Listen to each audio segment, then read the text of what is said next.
सबसे ज्यादा आवाज की जरूरत किसे है? हमें है। आप देखेंगे आपके रांची क्षेत्र में, जिसको आश्रय गृह बोल देते हैं या गरिमा गृह बोल देते हैं, वो आम जनता को जरूरत नहीं, क्योंकि आम जनता रहना नहीं चाहती है। रांची में किन्नर समाज द्वारा आयोजित एक संवाददाता सम्मेलन में ट्रांसजेंडर समुदाय के अधिकारों, विशेषकर ट्रांसजेंडर कल्याण बोर्ड के गठन और क्रियान्वयन पर प्रकाश डाला गया।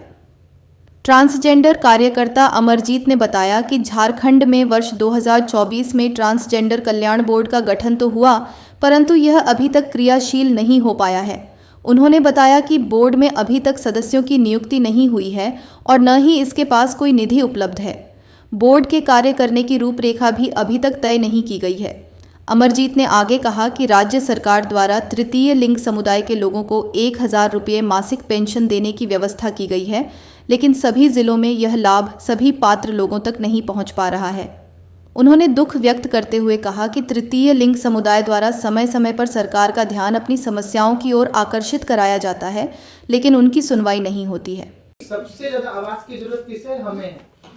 आप देखेंगे आपके रांची क्षेत्र में, जिसको आश्रय गृह बोल देते हैं या गरिमा गृह बोल देते हैं, वो आम जनता को जरूरत नहीं, क्योंकि आम जनता रहना नहीं चाहती है।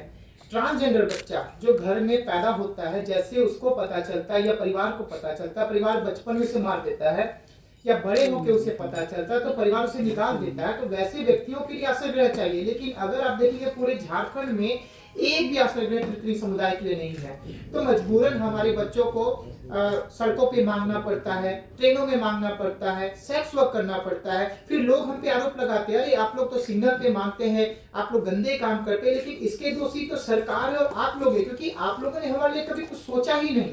अगर मुझे घर से निकाल दिया जाए जब मेरी उम्र होगी 12 साल 14 साल, तो मैं कहाँ जाऊंगी? क्योंकि परिवार अगर साथ छोड़ देता है तो समाज तो वैसे ही नहीं पूछता, और समाज से हम क्या उम्मीद रखेंगे? क्योंकि समाज ने हमें हिजड़ा छक्का जैसे नाम दिए हैं, तो समाज से हम कोई उम्मीद नहीं रखते। लेकिन जब हम अपने काम करते हैं, सड़कों पे मांगना, ट्रेनों पे मांगना, तो लोग उंगलियां उठाते कि आप लोग ऐसा क्यों करते हैं, जबरदस्ती करते हैं, क्योंकि लोगों ने ऐसा करने के लिए हमें मजबूर कर दिया। अगर आप किसी भी फील्ड में आज देखिए, ट्रांसजेंडर व्यक्ति कहीं आपको काम करते हुए नहीं दिखेंगे। क्यों? डिस्ट्रिक्ट मजिस्ट्रेट ऑफिस में क्या ट्रांसजेंडर वर्कर नहीं हो सकते हैं? पुलिस अधिकारी में क्या ट्रांसजेंडर? लेकिन कभी उन्होंने कोई ऑप्शन निकाला नहीं। अलग से एक डाल देंगे तो 2% ट्रांसजेंडर को लिया जाएगा, लेकिन वो कहीं दिखता ही नहीं है। जब दिखेगा तो ना बिकेगा, जब दिखेगा नहीं तो फिर कहीं है ही नहीं, शून्य है। तो ये की ऑर्डर के बाद भी उसको थोड़ा सा हमें बताएं। देखिए, जहाँ स्कूल कॉलेज की बात है, सबसे बड़ी समस्या ये है कि जो ट्रांसजेंडर बच्चा होता है, उसको पता ही कब से जब मैच्योर हो जाता है। मतलब जैसे मेरी एज मान लीजिए 14-15 की, तब मुझे पता चला कि मैं एक ट्रांसजेंडर महिला हूँ। उससे पहले तक तो मुझे पता ही नहीं चलता, क्योंकि बचपना जो होता है वो मतलब उत्साह का पल होता है, जिसमें हम लड़का लड़की में अंतर नहीं देखते हैं, अंतर भी नहीं समझते हैं। सब हम जानते हैं कि हम अगर वो लड़का या लड़की, हम सब एक है, हम दोस्त हैं।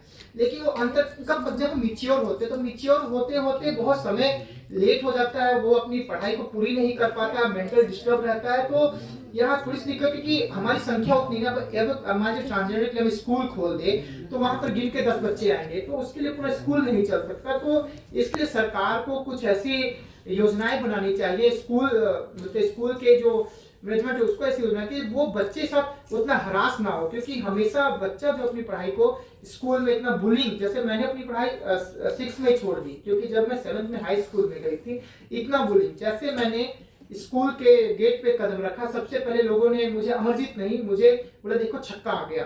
तो वो मेरे दिमाग पे पिन करके कह रही ऐसा ये मुझे क्यों बोल रहे हैं। मुश्किल से मैंने 1 सप्ताह स्कूल किया, उसके बाद मैंने अपनी पढ़ाई वहां पे छोड़ दी, क्योंकि ये बुलिंग, टॉर्चर करना, ये सब ही बहुत ज्यादा दर्द देता है और इसलिए बच्चे नहीं पढ़ पाते हैं। अगर एक आम आदमी की आधारभूत जरूरतों की अगर हम बात करें तो रोटी का में हम लोगों ने झारखंड हाईकोर्ट में फाइल किया था, जिसमें झारखंड में वेलफेयर बोर्ड के गठन के लिए हम लोग बात कर रहे थे, और ये PIL 2024 में जाकर कंप्लीट हुआ, जिसमें कोर्ट ने ये ऑर्डर पास किया था कि विदिन 4 वीक्स हम लोगों को स्टेट को क्या करना है, झारखंड में वेलफेयर बोर्ड का गठन करना है। तो वेलफेयर बोर्ड का तो गठन हो गया, लेकिन वेलफेयर बोर्ड के गठन के बाद इसके मेंबर्स कौन होंगे, इसमें फंड्स कहां से आएंगे, ये काम कैसे करेगा, इन सारी बातों पर कोई भी ध्यान अभी तक नहीं दिया गया है। और भी अभी आगे की बात है, अगर कोर्ट ऐसी कुछ काम में अगर नहीं कर पा रही है तो इसके लिए हम लोग आगे में फिर से एक PIL कंटेम्प्ट सिविल को लेकर फाइल करेंगे, उसमें फिर हम लोग नेक्स्ट देखते हैं। सर आप लोग क्या क्या चाहते हैं, कौन से लोग इस आपके बोर्ड में शामिल होने चाहिए?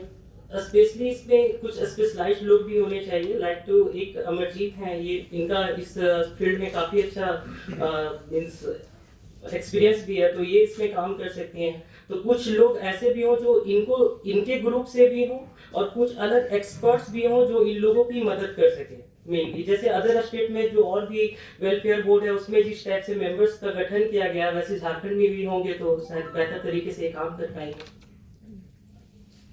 झारखंड की सरकार सही साबित हुई है या सफल रही है?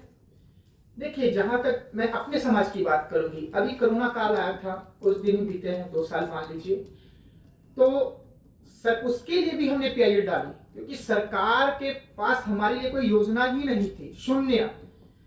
उसके लिए हमने PIL डाली, कोविड खत्म हो गया, 1 साल बीतने के बाद सभी समाज कल्याण से मुझे कॉल आ रही कि आपको राशन दे रहे। हम अब राशन लेके क्या करेंगे, जब हमें जरूरत थी तब तो आप चुप बैठे रहे, और जब जरूरत नहीं तब आप बोले राशन देना, सिर्फ आंकड़े में डालना कि हमने ट्रांसजेंडर के लिए ये किया। अगर आप देखेंगे आज तक कभी भी ट्रांसजेंडर व्यक्ति का जनगणना नहीं हुआ, जो सबसे बड़ी बात है।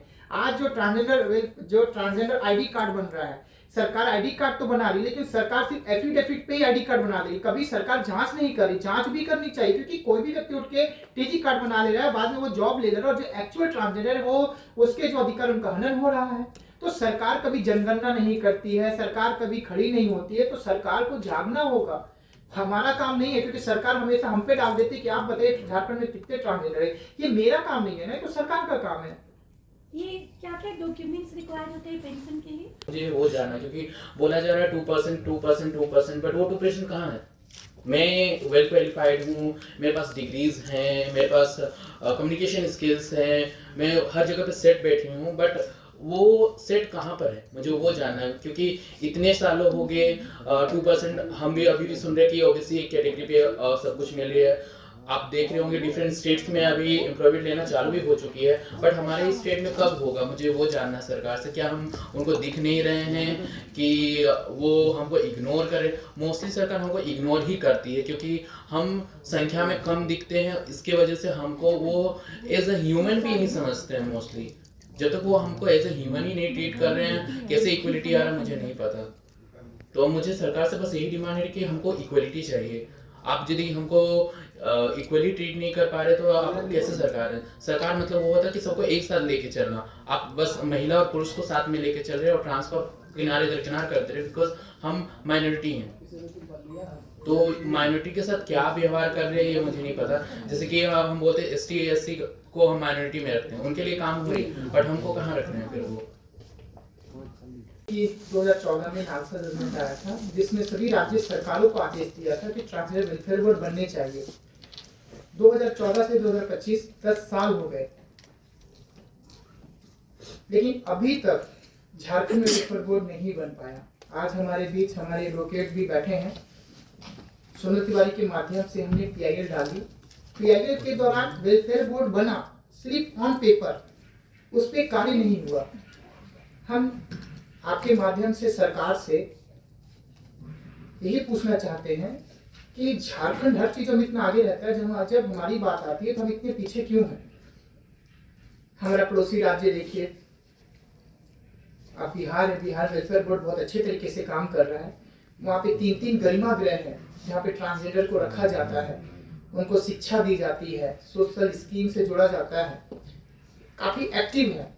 अभी कुछ दिन बाद उसमें पुलिस में भी ट्रांसजेंडर की नियुक्ति की जाएगी। लेकिन आप झारखंड के किसी भी सेक्टर में देखिए, ट्रांसजेंडर कहीं कार्यरत आपको नहीं मिलेंगे।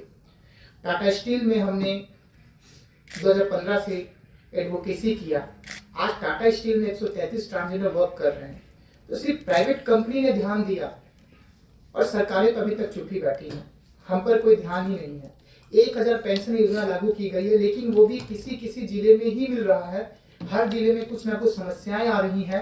और 1000 से क्या होता है, जहां मैया योजना के तहत आप हर एक व्यक्ति को 25,000 दे रहे हैं, 2500 रुपये दे रहे हैं। जो व्यक्ति अपने परिवार के साथ रह रहा है, जो व्यक्ति अपने मतलब समाज के साथ, उनको 2500 रुपये दे रहे हैं। लेकिन जो जैसे हमारा समाज है वो अकेले रहता है, परिवार नहीं पूछता, समाज नहीं पूछता, उनको आप सिर्फ 1000 रुपये दे रहे हैं। उसके लिए भी इतने सारे दस्तावेज मांगे जा रहे हैं जो सभी ट्रांसजेंडर व्यक्ति के पास नहीं है। सबसे बड़ी समस्या, जब हम घर से निकाले जाते हैं, हमें किसी तरह का कोई सर्टिफिकेट घर से लेने की अनुमति नहीं होती है, हम घर छोड़ देते हैं। और फिर बाद में जब हम कहीं रह रहे हैं, उसके बाद हमसे बहुत सारे प्रूफ मांगे जाते हैं जो हमारे पास नहीं होते हैं, जिस कारण बहुत सारी समस्याएं होती हैं। तो सरकार को इन सब योजनाओं का लाभ हमें देना चाहिए। स्माइल प्रोजेक्ट के तहत अभी हर जिले में अच्छे खासे पैसे हैं, लेकिन उसका लाभ किसको मिल रहा है? किसी को नहीं। अच्छे हमारा जो चाईबासा जिला है वेस्ट सिंहभूम, वहां पे हमने बात की तो उन्होंने कहा स्माइल प्रोजेक्ट के तहत उनके पास कुछ फंड आया, लेकिन वो फंड यूज ही नहीं हुआ, वो फंड वापस हो गया। तो हर बार हम सरकार को जगाते हैं और सरकार कुछ समय तक जागती है और फिर सरकार सो जाती है। हम हर बार फिराइल चौक में नाचते हुए गाते हुए सरकार को आगाह करते हैं कि हम भी इंसान हैं, लेकिन वो सिर्फ 1-2 दिन तक मीडिया में चलता है, उसके बाद फिर से चीजें बंद हो जाती हैं। PIL डाला, कोर्ट का आदेश आने के बाद भी कोर्ट ने ये आदेश दिया था कि 6 महीने या जो एडवोकेट जी हमारे बताएंगे कि 3 महीने 6 महीने तक बैठक होनी थी वेलफेयर बोर्ड को लेकर के। वो बैठक 6 महीने ज्यादा अभी तक नहीं हुई। जब भी हम बात करते हैं तो वो बोलते कि हमने पेपर में एडवर्टाइजमेंट निकाला है ट्रांसजेंडर को रखने के लिए, ट्रांसजेंडर जो है वो मतलब आगे नहीं आ रहे। जबकि आप देखेंगे पूरे झारखंड में मैंने काम किया है, ट्रांसजेंडर के वजूद बनाया, उनको क्या दिखने नहीं हूँ मैं? और भी हमारे बहुत ट्रांसजेंडर भाई बहन है, उनको कोई नजर नहीं आ रहा है। अब उनको क्या चाहिए हमें नहीं पता। क्या कुछ कदम आपकी तरफ से उठाए देखिए, मैं जाएंगे? तो खुल के बोलूंगी, झारखंड में पैसे की बोली चलती है, पैसा फेंको तमाशा देखो।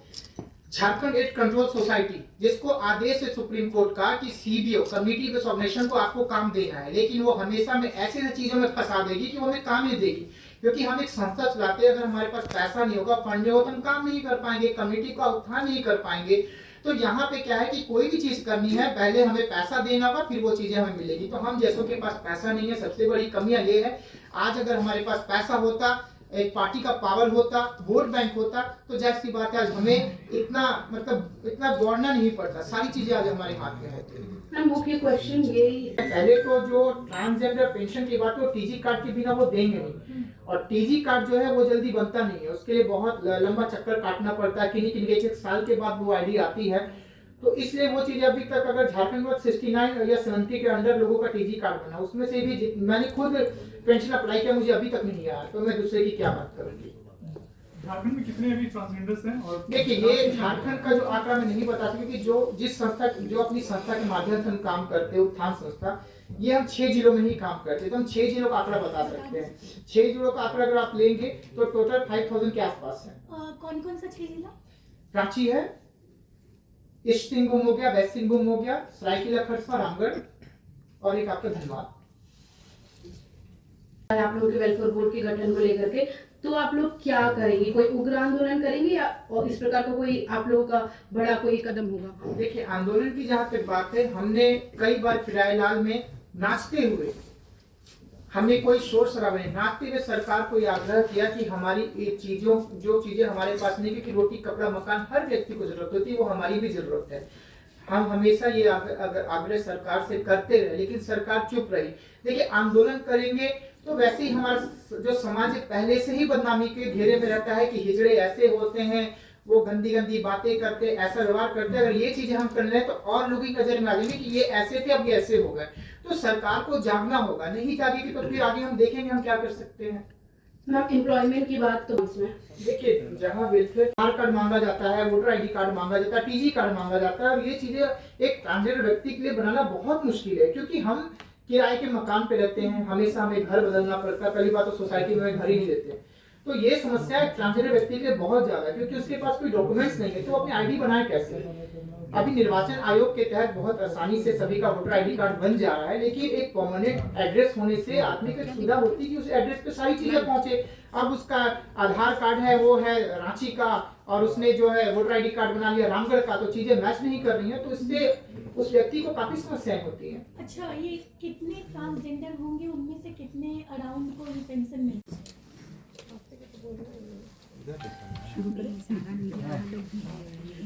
सभी को नमस्कार। आज कुछ